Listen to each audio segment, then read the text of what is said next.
Of course, it's still Politics HQ on News Central Television, and we are discussing a recent judgment by the Supreme Court in Rivers State. I have with me right now Wisdom Chapp-Jumbo as a public affairs analyst, and Judge Turnah, Zonal Secretary of the South-South Zone, People's Democratic Party.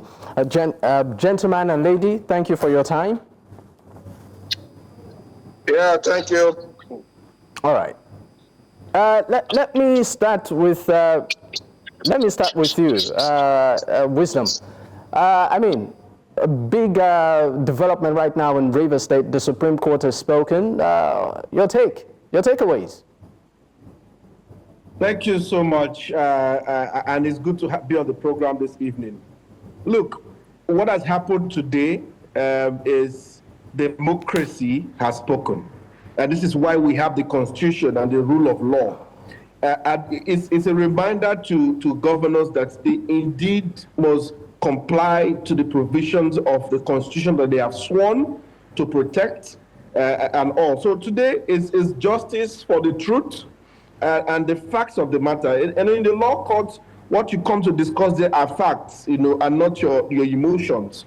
So today, we are very happy with the landmark judgment by the Supreme Court.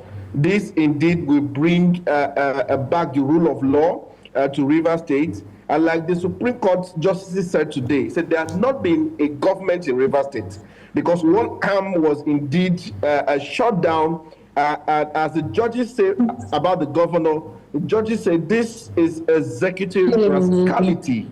And the judges say, look, the governor was using his immunity to carry out actions that were not in conformity with the Constitution. It's a joke taken too far.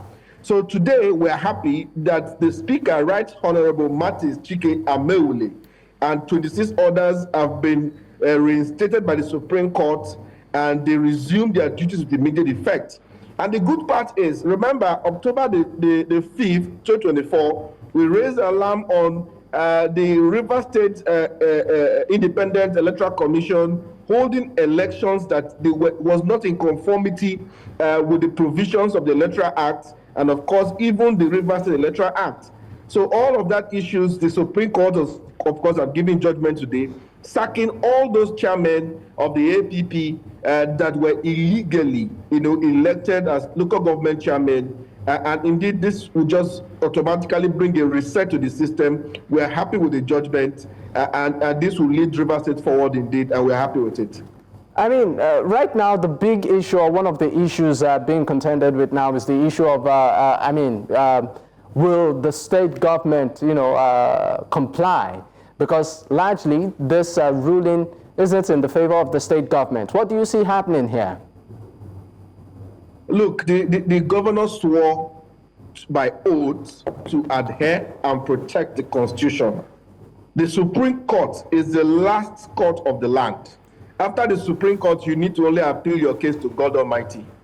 We know the governor is used to disobeying court judgments and court rulings, from the trial court, the appeal court, all of the cases that have not gone in his favor, he has refused to obey. Unfortunately, we know that he's been advised wrongly by people around him.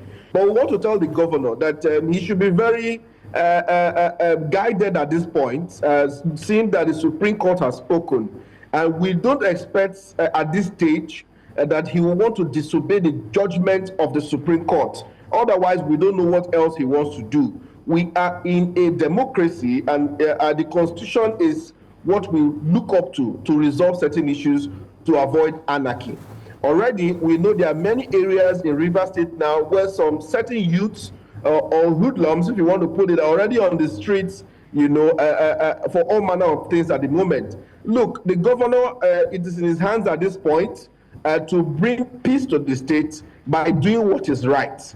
Listen to the Supreme Court and conform to the judgment that has just been passed, and he should not listen any further to those people illegally advising him around him. I'm so sorry, but even the person that calls himself Attorney General of the state was illegally screened and sworn in, and he knows the law. So unfortunately, I don't know, but what has happened today is by the judgment of the Supreme Court, any activity that those three friends had carried out in the name of the Rivers State Assembly have now come into a nullity. The court has dissolved everything. So whether screening of some people, so-called as commissioners, a screening of some people as board chairmen for agencies of the government, or any other activity, including in their so-called reviewing and passing the budget of the state, all of that has now come in a nullity. And the Supreme Court has asked the governor to represent the budget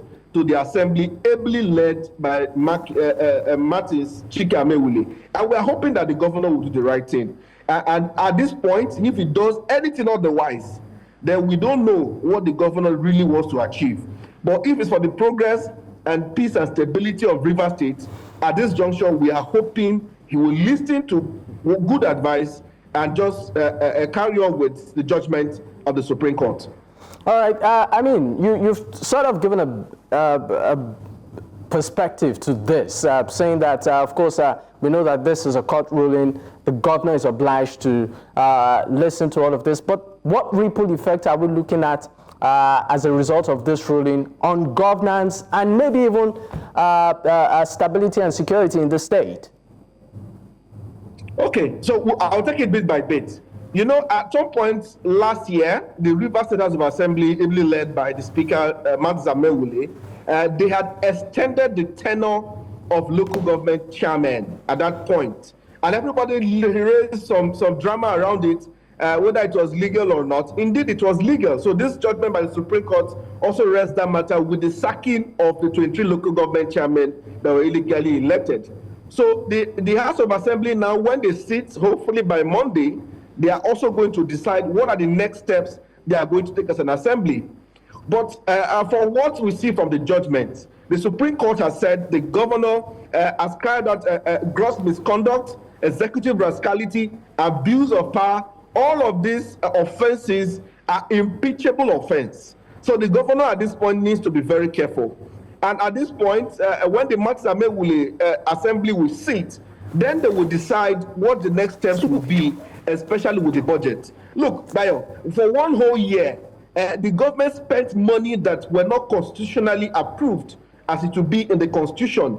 How do we do all of this? What did they use the monies for? Rivers people deserve an explanation, so they need to come and explain what they used their money for. You illegally conducted an election, even when there were court judgment that said, look, you need to go back to the beginning of the process and do it right in conformity with the Electoral Act. But you said, no, we are showing you, but you said no. So all of this, number one, the assembly will sit because the onus lies on them now, according to the law, as a legislative arm, to decide the next steps on what to do. Number one, the governor needs to go before the Martins-led assembly and first represent the budget of 2025, because if it doesn't do that, the Supreme Court also put a halt to the allocation to the states, not just the FAC allocation, also including that the government cannot access any of its funds or money in any bank in Nigeria unless he gets an approved budget from the State Assembly. So all of these are very key. There are some projects ongoing. There are some things ongoing that need money from the state government. You cannot even spend from the consolidated revenue of the state unless you present the budget before the Martins-led assembly, and the Martins-led assembly, the assembly will do what is ought to do by reviewing and approving the budget for you to have an appropriation bill to spend on. That's what the law says. So all of this will happen. Secondly, the local government chairmen who have been sacked, the assembly also needs to decide what next to do. We recall, like I mentioned, there were 21 assembly members who were wrongfully put out of office even when their tenures were legally extended according to the Constitution and according to the provisions laid by the State Assembly. So all of that, the Assembly needs to give us direction on what they want to do next, because we need people to man the local governments until a proper election is conducted in conformity with the Electoral Act and then the Electoral Act, Rivers Electoral Act that we have in place. So all of these are the next things. So I think the next set of actions are rested on the Assembly, and we are hearing that effectively they will sit on Monday to decide the next step. All right, thank you so much. Let's go on a quick break. When we return, we'll definitely pick up. Do stay with us.